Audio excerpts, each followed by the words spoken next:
Bueno, contame qué es lo que está pasando, así le damos marco a una nota muy importante que vamos a tener ahora en Nicaragua con un importantísimo escritor. Sí, Edu, tenemos una nota en la que hablamos con uno de los pocos que quedan libres, porque recordemos que estamos a casi 2 meses de las elecciones en ese país, elecciones presidenciales que el dictador Daniel Ortega va a celebrar después de estar gobernando desde 2007 en forma ininterrumpida. Tuvo otro gobierno anterior, también recordemos eso, un hombre que le gusta estar en el poder, y en ese contexto hay 20 detenidos, de los cuales hay 5 de 7 aspirantes a la presidencia, o sea, opositores del mencionado mandatario. En ese contexto te cuento que Sergio Ramírez fue ganador en 2017 del Premio Cervantes y recientemente dijo: soy un escritor comprometido con la democracia y con la libertad. Fue lo último que escucharon sus seguidores, por supuesto, en un contexto en el que la justicia lo quiere detener por incitación al odio y este tipo de acusaciones que nunca quedan del todo claras, porque no hay el delito de libre expresión, digamos así, y lo digo muy entre comillas, por supuesto, y nada más. No hay otra acusación más que esta de supuesto odio. Bueno, al recibir el premio Cervantes en la literatura es como el premio Nobel en español, ¿no? de la literatura, sin ninguna duda.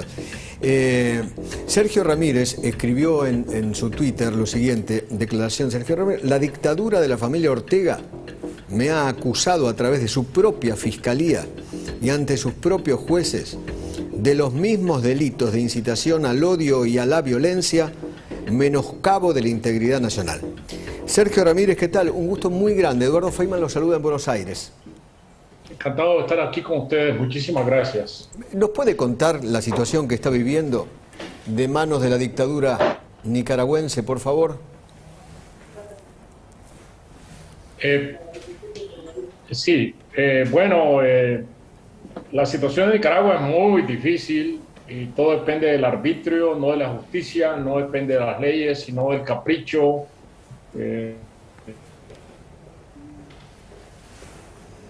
Ahí se congeló, ¿no? Me parece que se congeló. ¿Me pueden subir, por favor, también el audio aquí en el estudio? Pues se escucha muy bajo. Se congeló la llamada, ¿no?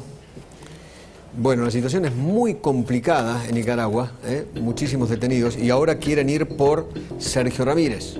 Claro, recordá que una de las figuras de la oposición, la hija de Violeta Chamorro, también está detenida. Recordá que toda la oposición importante en este momento, 5 de 7 candidatos, están entre rejas, Edu, por distintas acusaciones dentro de estos cargos etéreos o, digamos así, indefinidos, quizás hasta propios del horóscopo, de incitación al odio, de acusaciones que no tienen nada concreto y son, recordemos, fiscales y un poder judicial adicto al presidente Ortega. En muchos casos, y en el caso del fiscal que está acusando a nuestro invitado, es un ex colaborador de Ortega, el fiscal, directamente.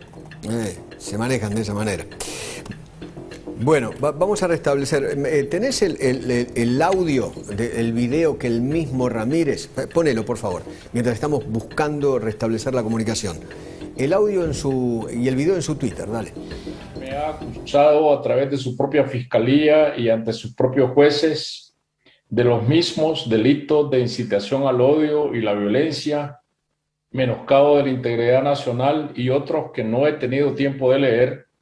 Acusaciones por las que se encuentran presos en las mazmorras de la misma familia muchos nicaragüenses dignos y valientes. No es la primera vez que ocurre en mi vida. En el año de 1977 la familia Somoza me acusó por medio de su propia fiscalía y ante sus propios jueces de delitos parecidos a los de ahora: terrorismo, asociación ilícita para delinquir y atentar contra el orden y la paz, cuando yo luchaba contra esa dictadura, igual que lucho ahora contra esta otra. Las dictaduras carecen de imaginación y repiten sus mentiras, sus sañas, su odio y sus caprichos. Son los mismos delirios, el mismo empecinamiento ciego por el poder y la misma mediocridad de quienes, teniendo en su puño los instrumentos represivos y, habiéndose despojado de todos los escrúpulos, creen también que son dueños de la dignidad, de la conciencia y la libertad de los demás. Como anuncian que van a allanar mi casa, lo que van a hallar es una casa llena de libros, los libros de un escritor, los libros de toda mi vida. Soy un escritor comprometido con la democracia y con la libertad y no cejaré en este empeño desde donde me encuentre. Mi obra literaria de años es la obra de un hombre libre. Las únicas armas que poseo son las palabras y nunca... La verdad que el germen de la dictadura, de las autocracias, de las violaciones de los derechos humanos, ese germen se está expandiendo por toda Latinoamérica. Es tremendo lo que pasa con estos tipos de regímenes como el de Maduro, el de los Castro ahora con el nuevo Canel, se llama, ¿no? Díaz Canel, que es lo mismo, es por ahí con un poquitito más de buenos modales, Díaz Canel, un poquito, ponele. Así es que y más en o las menos. últimas manifestaciones que Sí, hubo ahí, en Cuba por la cuestión de la pandemia, ahí los cago a palos. claro, buenos modales, por A la eso gente, te dice la cara. Exactamente. Una pena, sinceramente una pena. Bueno, Willy querido. Vamos a hablar, Eduardo, de lo que es el tema central en la previa de las PASO, que es un clásico argentino, el dólar. ¿Qué está pasando en el mercado cambiario? Una vez más, fuerte presión, sobre todo en el mercado oficial de cambios, con el Banco Central teniendo que sacrificar más reservas. Hoy nuevamente 90 millones de dólares de las reservas fueron sacrificadas para mantener al tipo de cambio oficial sin grandes variaciones, con un acumulado que viene siendo prácticamente el promedio diario de 90 millones. Este ritmo, claro está, no es muy sostenible de acá 1, 2, 3 o 4 meses. Así que seguramente vamos a tener alguna novedad después de las elecciones en ese sentido. Pero no se acaba todo aquí, porque también el Banco Central esta semana comenzó con las intervenciones en el mercado futuros, en el ROFEX, vendiendo dólar a futuro. Cerca de 150 millones de dólares por día está vendiendo, o alrededor de ese monto, el Banco Central en la plaza de futuros. También está vendiendo dólares el Banco Central en la bolsa con títulos públicos para contener el dólar contado con líquida, y también inyecta cerca de 30 millones de dólares diarios. Así que, conclusión, Eduardo, una plaza cambiaria bastante recalentada, con el Banco Central interviniendo fuerte y encima emitiendo pesos fuertes. Así que te diría que después de las elecciones vamos a tener novedades. Bueno, a ver si ahora sí podemos hablar con Sergio Ramírez, con este prestigioso escritor nicaragüense. Sergio, a ver ahora sí, ¿no? ¿Me escucha mejor? Bueno, hubo una interrupción y siento muchísimo, pero aquí estoy. Sí, muchas gracias. Le quiero preguntarte directamente, ¿qué es lo que dijo usted que pudo haber incomodado al régimen dictatorial de Ortega, que haya sonado como incitar al odio? ¿Qué dijo? Yo creo que todo viene a desembocar en la publicación de mi nueva novela, Congolere no sabía bailar, que es la tercera de una saga de novelas negras en Caracas. Y esta novela toca los acontecimientos del año 2018, cuando hubo una terrible represión que dejó más de 400 muertos, y toca los mecanismos del poder, los mecanismos secretos del poder, de la manera como se dirigió esta matanza. Esta medida de entrar a Nicaragua se retuvo en La Habana desde hace una semana, no ha sido permitido que se desalmacene, y por lo tanto, tanto la prohibición de la novela como el juicio abierto en contra mía están directamente relacionados. No se origina aquí, sino que esta es la consecuencia de mi actitud de muchos años de repudiar la dictadura de la familia Ortega, claro, y de reclamar para mi país democracia y libertad. Pero esta no es la represión contra un dirigente político que no lo soy, sino contra un escritor por hacer uso de su libertad de palabra y de su libertad creativa. Totalmente. O sea, para Ortega, su libro incita al odio y a la violencia. Una novela. Una novela, claro. Una novela que es una obra de ficción, que es una obra de creación múltiple, es la que es declarada de incitación al odio, a la violencia, y a la soberanía nacional y toda la demás ristra de delitos que me están endilgando. Cuénteme, Sergio, ¿usted ahora dónde está? ¿Está en su casa en Nicaragua? Estoy fuera de Nicaragua. Ah, está fuera. Fuera de Nicaragua. Yo abandoné mi casa.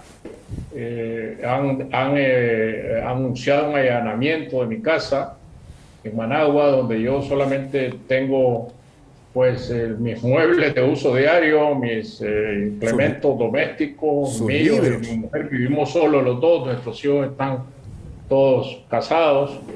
Y mis libros. Claro. Yo tengo en esa biblioteca 8.000 libros, que es quizá la biblioteca literaria más grande del país, porque es mi biblioteca de toda la vida, de los libros con los que yo he trabajado toda la vida. Están mis papeles literarios, de manera que lo que se va a encontrar la policía cuando entre a esa casa, que no hay nadie más que los cuidadores, es una biblioteca.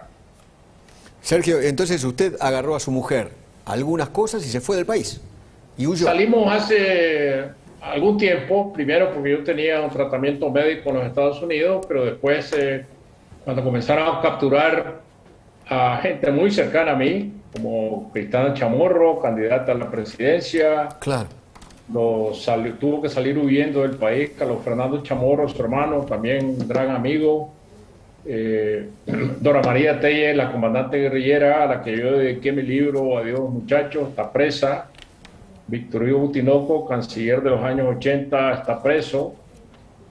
Hay 2 o 3 cancilleres, embajadores, prisioneros, gente con títulos de Yale, títulos de Harvard, títulos de muchas universidades, es decir, mucha gente talentosa, muy bien preparada, gente que puede servir al país en una alternativa democrática verdadera, está allí presa.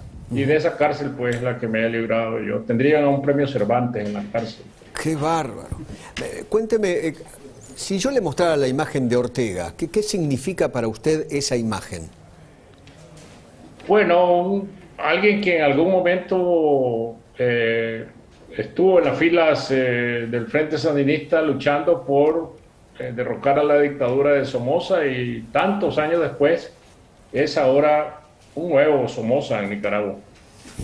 Es eso. Es como Hugo Chávez, asumió de una manera y se convirtió en otra cosa. Pues son figuras diferentes, porque Hugo Chávez era un militar de carrera que se metió en la cabeza a ser una figura mesiánica. Daniel Ortega era un muchacho guerrillero que pasó preso en las cárceles, donde él ahora tiene a muchos prisioneros metidos en las mismas cárceles. De manera que esta es una evolución, una retroevolución de una figura que se pudo haber salvado en la historia de alguna manera y ahora pasa a la historia como un dictador más, o dictador suelo más de América Latina. Dictador suelo. Usted, no sé si sabe, pero la República Argentina, a través de nuestro gobierno, no ha tenido una condena al gobierno de Ortega, más bien tibión. No sé cómo le cae eso. Es curioso porque la condena más bien ha venido del gobierno de Ortega contra el presidente Fernández, porque el gobierno de Argentina junto con el gobierno de México quisieron mediar para liberar a los prisioneros políticos y lograr que hubiera un proceso democrático verdadero, y eso ganó la inquina al gobierno de Argentina por el simple hecho de pedir una mediación, de presentar una hoja de ruta para encontrar una solución política a la situación de Nicaragua. Le ganó la inquina del gobierno de Ortega, que ha respondido con verdaderas diatribas en notas diplomáticas que son muy extrañas, porque son notas diplomáticas totalmente fuera del contexto diplomático. Sergio, no sabe cuánto le agradezco el contacto. Cuente conmigo en forma personal para seguir su caso y obviamente toda esta señal de noticias que es la más importante del país, La Nación Más. Muchísimas gracias. Nosotros luchamos por la libertad en los pueblos. Gracias. Gracias. Dale, cierre de campaña de Randazzo, dale.